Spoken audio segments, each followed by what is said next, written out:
A lot of people don't know this about me, but I actually grew up in a minister's home.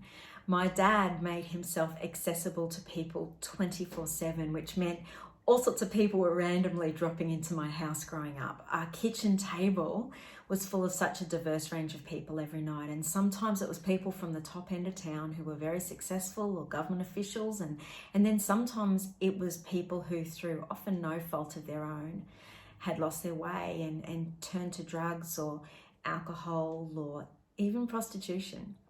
And I got the privilege of hearing people's stories around that dinner table. And people would come over at our house. I often noticed about 8 o'clock at night, and mum and dad had put us to bed. And mum and dad would usher them into our house and take them to that kitchen table. They would often feed them like supper, cheese and biscuits, and they would listen to their stories late into the night. And I would sneak up as a child out of bed, and I would sit behind the banister of our home, and I would also listen. And I learnt a lot about people's stories, even at 8 and 9 and 10 years old. I learned a lot about grief and what a mother sounded like when her child had just died.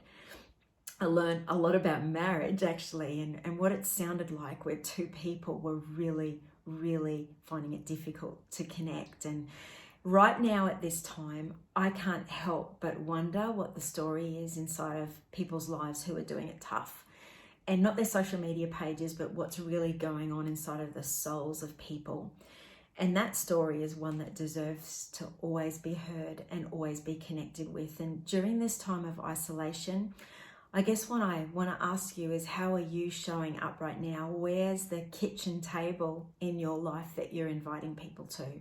And even if you're a young person out there, how are you showing up for your friends right now? Because we're each experiencing this so differently, but I'm very conscious there's some more than others that right now either don't know how to pay their bills, or maybe an elderly person who hasn't smelt and hugged their grandchildren in quite a long time now. Or maybe there's young people at home, single children who haven't really seen any other kids for weeks now and are just feeling incredibly lonely. Or maybe someone out there has lost a business.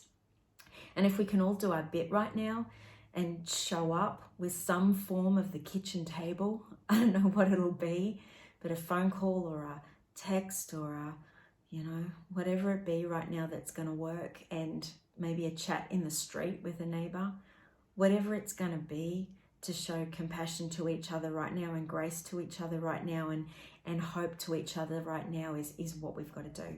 Sending you much love today, wherever you're at and whatever your story is.